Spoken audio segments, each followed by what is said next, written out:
उदय सिंह संखवार कोरी।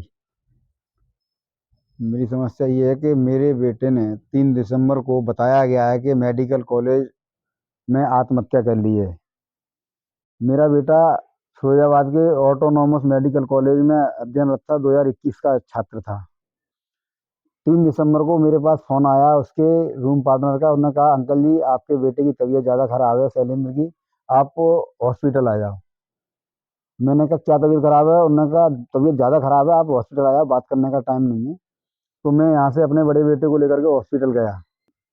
नहीं, मेरे बेटे को वहाँ से बच्चे प्राइवेट वाहन से लेकर के गए, बता रहे थे। बच्चों ने ही बताया कि पहले वो मोटरसाइकिल से लेकर के भागे हैं, फिर कोई स्टूडेंट था उसकी कार थी उससे लेकर के गए हैं। हॉस्पिटल से मेडिकल कॉलेज से हॉस्पिटल की दूरी लगभग 5 से 6 किलोमीटर की है। वहां पर मैंने जाकर के देखा तो मेरा बच्चा बेड पर मरणासन स्थिति में पड़ा था। उसको सीपीआर उसके साथ जो बच्चे आए थे वही बच्चे दे रहे थे। जब बच्चे थक के हट गए तो उसको फिर सीपीआर वहां पर एक दरोगा जी थे, मैंने उनसे कहा तो दरोगा जी देने लगे। फिर मैं देखा कि मेरे बच्चे को ट्रीटमेंट नहीं मिल रहा है, तो मैं वहां पर गया कमरे में जहाँ डॉक्टर बैठते हैं। मैं डॉक्टरों से कहा, साहब आप ट्रीटमेंट नहीं दे पा रहे हैं, सही से ट्रीटमेंट नहीं हो पा रहा, तो मेरे बच्चे को हमें एम्बुलेंस दिलवा दो, मैं अपने बच्चे को आगरा ले जा रहा हूँ। बच्चों के पास, मेरे बच्चे के पास डॉक्टर इसलिए नहीं आए कि मेरा मानना ये है कि जिन लोगों का नाम में मैंने रिपोर्ट की है, डॉक्टर प्राचार्य डॉक्टर संगीता अनेजा और गौरव, एक परीक्षा नियंत्रक थे वहाँ पे गौरव सिंह, और वार्डन मुनीश खन्ना, दूसरा डॉक्टर नौसार हुसैन और आयुष जैन क्लर्क। इन लोगों का षड्यंत्र था, क्योंकि मेरा बच्चा अगर बच जाता तो उन लोगों का नाम ले देता। तो इसलिए उन्होंने जान करके मेरे बच्चे को मरवा दिया, क्योंकि 1.5 घंटे तक मेडिकल रिपोर्ट जो है उसके पीएम की जो रिपोर्ट है उसके आधार पर मेरा बेटा मेडिकल कॉलेज में वहाँ पे हॉस्पिटल में 1.5 घंटे करीब जिंदा रहा है। क्या रहा? वहाँ पर जो बच्चे थे उन्होंने इतना, ये मेरा बेटा जैसे ही वहाँ मालूम पड़ा है खत्म हो गया, फिर बच्चे आक्रोश में आ गए। मेडिकल कॉलेज के जो बच्चे निकल पाए थे वहाँ पे, पहले तो उन्होंने ताला निकाल दिया, लगा दिया था मेडिकल कॉलेज में, निकलने नहीं दिए बच्चे। जितने बच्चे निकल पाए थे उन्होंने आकर के NH2 हाईवे जाम किया था। यहाँ पे नेशनल हाईवे जो है फिरोजाबाद में, वो जाम किया था। फिर वहाँ पर एक विधायक जी आए, फिर उन्होंने समझाया और पुलिस के लोगों ने समझा करके उन्हें हॉस्पिटल के अंदर ले आए। फिर बच्चों ने समझ में आई तो बच्चे फिर हॉस्पिटल में ही धरने पर बैठ गए। बच्चे बहुत रात तक धरने पर बैठे रहे। वहां पर उन्हें पुलिस ने हड़काया और जी कहा 15 मिनट के अंदर जगह खाली कर दो, नहीं तो लाठी चार्ज कर देंगे, अपने तरीके से खाली करवा लेंगे। और लाठियां वाठियां निकालने भी लगे। फिर बच्चे डर गए, पता नहीं क्या। फिर कुछ बच्चों ने वहां पे कैंडल मार्च निकाला, कैंडल मार्च निकाल करके वहां से बच्चे चले गए। फिर बच्चे शाम को ये कह के गए थे कि अंकल जी जब सुबह अंतिम संस्कार होगा तो हम वहां पर आएंगे, परंतु बच्चों को नहीं आने दिया, कॉलेज में ताला लगा दिया गया। फिर बच्चों ने वहां पर ऊधमबाजी की, जब ज्यादा ऊधम किया बच्चों ने, फिर वहां से बस से बच्चे भेजे गए थे। 2 बसें आई थी बच्चों को लेकर के। बच्चे मेरे बेटे के अंतिम संस्कार में भी आए थे। बच्चों के बयान भी मेरे पास हैं, बच्चों ने पूरे बयान दिए हैं कि आप अंकल जी आपके बेटे को परेशान किया जाता था, और ये लोग, जिन लोगों के मैंने नाम बताए हैं 5 लोगों के, ये लोग परेशान करते हैं। और कैटेगरी, जैसे वो वाइवा देने जाता था, वाइवा में पहले नाम पूछते थे, नाम के अलावा फिर कैटेगरी पूछते थे। नाम कम पूछते थे, कैटेगरी ज्यादा पूछते थे, उसके बाद सवाल जवाब करते थे जो भी है। मेरी कैटेगरी SC है, मैं SC से बिलोंग करता हूँ, तो इसीलिए मेरे बेटे को परेशान किया जा रहा था।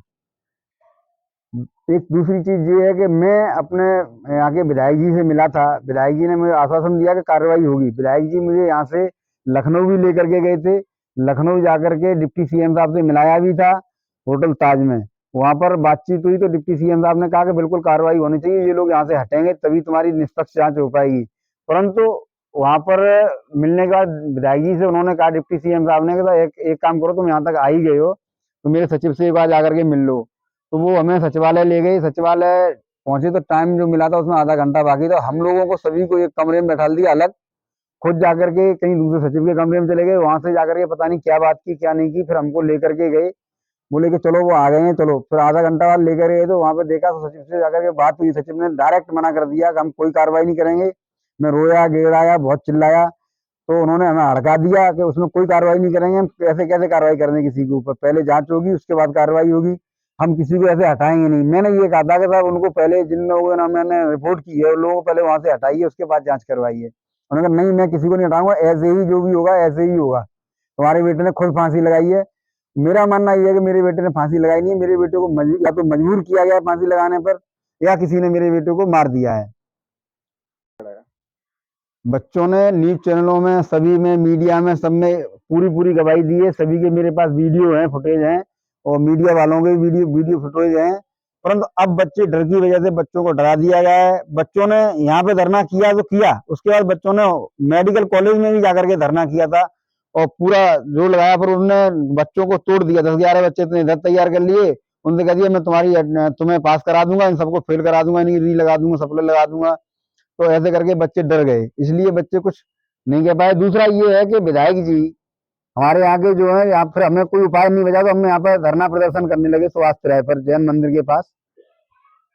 भाजपा के ही विधायक हैं, माननीय नगर विधायक यहाँ के मनीष सिसोदिया जी, वो उनके रिश्तेदार हैं कहीं ना कहीं, वो भी सिंधी हैं, वो भी सिंधी हैं।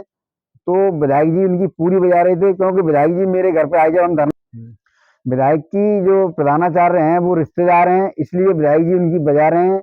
जहाँ पर हम धरना प्रदर्शन करने लगे तो एक दिन विधायक जी फिर मेरे घर पे आए, उनके साथ में यहाँ के महानगर अध्यक्ष राकेश संघवार और उन्हीं की पार्टी के नॉमिनेट पार्षद सुरेंद्र राठौर भी आए। भाजपा के ही महानगर अध्यक्ष थे, भाजपा के ही पार्षद थे, और 15 से 20 लोग मेरे मोहल्ले के मौजूद थे कमरे में। विधायक जी ने आकर के फोन लगाया, फोन लगा के हैंड फ्री करके मेज पर रख के बात की। उन्होंने कहा कि साहब हम डिप्टी सीएम साहब से, हम साहब आपके पास मिलने आए थे, पीड़ित परिवार को लेकर के आए थे और अभी तक उसमें कोई कार्रवाई नहीं हुई। तो उधर से डिप्टी सीएम साहब ने कहा कि आप ही तो मना कर गए थे कार्रवाई करने के लिए। तो साहब मैं कहाँ मना कर गया था, मैं तो मना नहीं कर गया था। अरे आप मना नहीं कर, वैसे फिर डिप्टी सीएम साहब ने कहा मना नहीं कर गए थे, वो अधिकारी हैं, वो रिकॉर्डिंग रखते हैं अपने पास, आप मना नहीं कर गए थे। अगर नहीं मना कर गए तो एक काम करिए, आप दोबारा बता लीजिए, उनसे कार्रवाई हो जाएगी। तो उन्होंने फोन काट के फिर लगाया सचिव साहब का फोन। सचिव साहब ने फोन पर उधर से ये कहा, इधर से बताया था उसमें कोई कार्रवाई नहीं हुई। तो सचिव साहब ने कहा क्या आप चाहते क्या है आखिर, ये बताइए। उन्होंने कहा हम ये चाहते हैं कि वो यहाँ से हट जाए कैसे ही, बस इतना कहा। उन्होंने ये नहीं कहा किसी के ऊपर कार्रवाई हो, कुछ भी हो।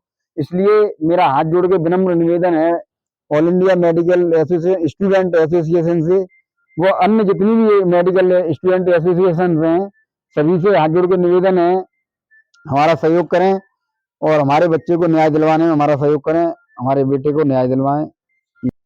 मैं ये चाहता हूँ जो मेरे बेटे के साथ हुआ है वो अन्य किसी बच्चे के साथ न हो।